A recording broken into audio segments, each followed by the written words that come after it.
Bonjour à tous, je suis Grégory Gamalion et bienvenue sur TechNow. Aujourd'hui, on va parler intelligence artificielle.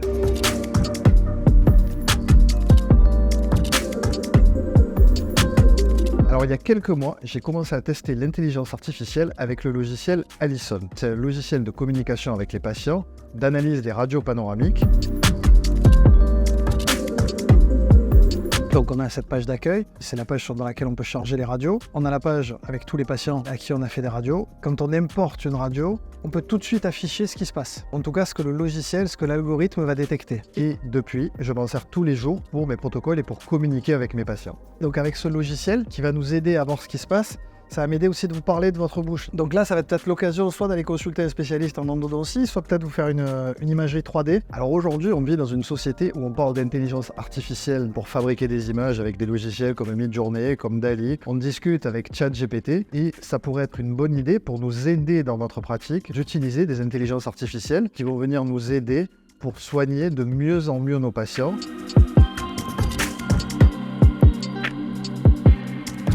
C'est vrai que l'entrée d'une intelligence artificielle au cabinet entraîne toujours un effet waouh des patients. Alors quand on parle d'Allison, vous affichez la radio panoramique de votre patient, vous cliquez sur un bouton, il y a le numéro des dents qui s'affiche, le patient voit à quel endroit il a une couronne, à quel endroit il a un souhait. Le fait de pouvoir éclairer ce qui se passe, j'insiste là-dessus, mais le patient il est attentif. Et puis le patient il va poser des questions. Et un patient qui pose des questions, c'est un patient qui va s'impliquer dans son plan de traitement, et un patient qui est impliqué dans son plan de traitement et qui le comprend, il va être plus à même d'en accepter les tenants et les aboutissants. Donc besoin de comprendre ce dont ils ont besoin de comprendre pourquoi ils ont mal, ils ont besoin de comprendre ce qui se passe dans leur bouche pour accepter les propositions qu'on va pouvoir leur faire. Notre point, c'est que le patient va se dire « Mon praticien utilise la photo numérique, va faire de la vidéo, utilise l'intelligence artificielle ». C'est encore un point de plus pour que les patients nous fassent confiance et soient sereins pour être soignés au cabinet. Et c'est très pratique pour expliquer aux patients ce qu'ils ont en bouche, comment ça se passe. Ça a changé le regard du patient peut-être par rapport à d'autres radios panoramiques que l'on peut montrer. Avec Allison, il y a des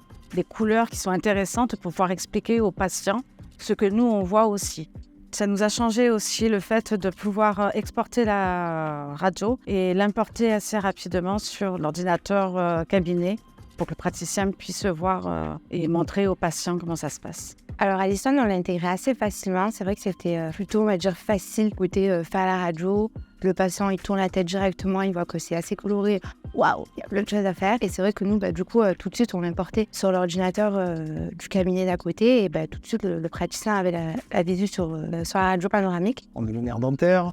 On a les sinus, on a la ligne gingivale et la ligne osseuse. Alors ça, c'est intéressant sur des patients qui ont des problèmes paro. Là, on va pouvoir leur montrer où est leur os, où c'est que leur os devrait être. Là, on ne perd pas de temps, c'est très facile. Fait la radio à notre patient. On exporte la radio de notre logiciel radio, on l'importe dans Allison et boum, ça marche tout de suite.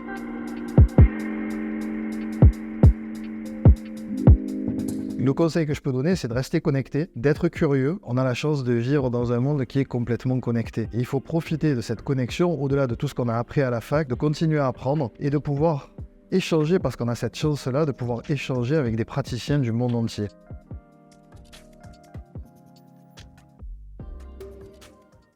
Je suis Lionel Elbaz, fondateur d'Allison, chirurgien dentiste. Je m'appelle Sacha, je suis CTO chez Allison, responsable de l'IT, du développement, du produit, de la R&D.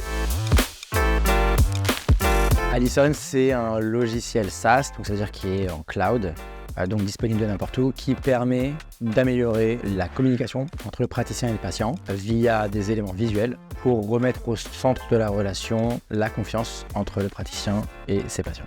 Donc l'idée, c'est de rendre visuel ce que le patient n'a jamais réussi à voir. On a beau passer des heures, pour le coup, en tant que praticien à essayer de montrer à la radio, voilà, vous voyez ici il y a une carie, vous voyez ici il y a une reprise de lésion, etc. Les patients, c'est tous pareil, ils disent toujours oui, c'est très clair, il n'a rien compris. Sauf que pour le patient, c'est du gris sur gris, nous on a l'œil qui est aiguisé pour ça, et en fait l'idée c'est de lui permettre de voir ce que nous on voit. Retranscrire l'idéologie qui est une image ou une mot, parce que je vais visualiser mes problématiques dentaires, je vais du coup avoir un produit sur lequel le dentiste va s'appuyer pour communiquer avec son patient. Donc finalement, on travaille un petit peu sur le volet de la prévention, d'explication, et donc finalement comprendre quels sont mes problèmes avant de prendre une décision de traitement. L'expérience. à la fois en cabinet. Donc moi j'ai mon cabinet privé dans Paris. Ensuite j'ai ouvert avec mes anciens associés à peu près une vingtaine de cliniques dentaires un peu partout en France. Et en fait ce qui est revenu, que ce soit dans un format ou l'autre, c'est la difficulté de compréhension des patients, parce qu'on a un langage qui est quand même, et un métier qui est très technique, et même si on veut vulgariser, à la fin de la journée, quand il repart du cabinet, il a tendance à tout oublier, ou pire, à avoir parfois compris autre chose que ce qu'on raconte, et du coup ça impacte l'adhérence à son plan de traitement et ne comprend pas tout de suite l'impact de se soigner s'il a pas mal. On vient d'un monde en fait où on est éduqué à si j'ai mal j'ai un problème, si j'ai pas mal j'ai pas de problème. En dentisterie c'est complètement faux, enfin c'est trop tard si on a mal, et on peut avoir plein de petits problèmes sans avoir forcément de douleur. L'idée c'est de mettre au même niveau de compréhension que nous on donne comme information au patient et de lui ce qu'il entend, pour qu'il soit capable de tout de suite aussi se rendre compte du besoin de soins et que ce soit pas juste parce qu'on a envie de faire plein de soins en tant que praticien, mais juste des soins nécessaires.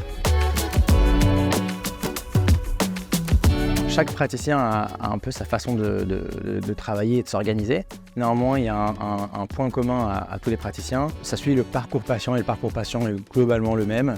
C'est-à-dire que le patient arrive et fait sa consultation et ensuite, si nécessaire, il aura une radio.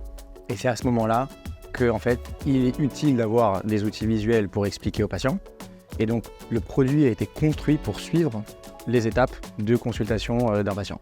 Donc en fait, c'est à ce moment-là qu'il va avoir l'explication via Allison. Donc il va expliquer, voilà, ici vous avez une carie, une lésion apicale, une reprise de lésion sous une endo qu'on avait, pour le patient, c'est vraiment, là pour le coup, difficile à entendre puisqu'il a déjà soigné une dent, il a eu une infection, ça lui fait pas forcément mal, il n'a pas envie de repayer un soin forcément.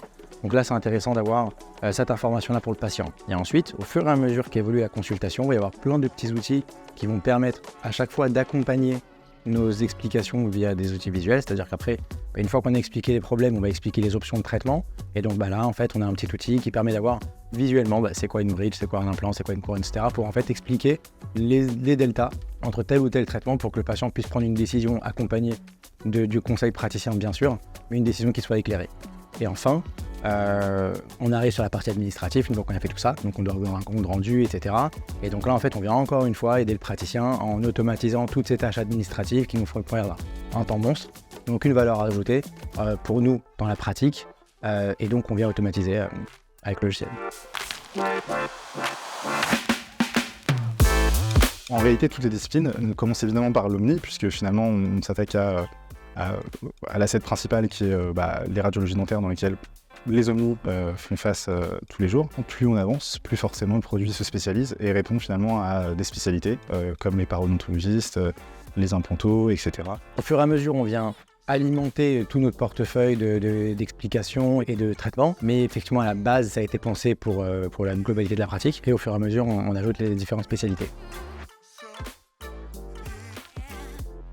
C'est de la probabilité en fait, on vient de faire des mathématiques sur de l'image, donc là c'est un type d'IA bien particulier qui s'appelle le computer vision, et donc en fait on vient alimenter cet algorithme avec de l'information. Pour entraîner un algorithme à reconnaître des éléments sur une panoramique, en fait il faut avant tout déjà acquérir ces radios qui viennent de plusieurs marques de radiologie, puisque finalement chaque marque a sa propre qualité. L'objectif c'est d'avoir une IA performante, peu importe la marque.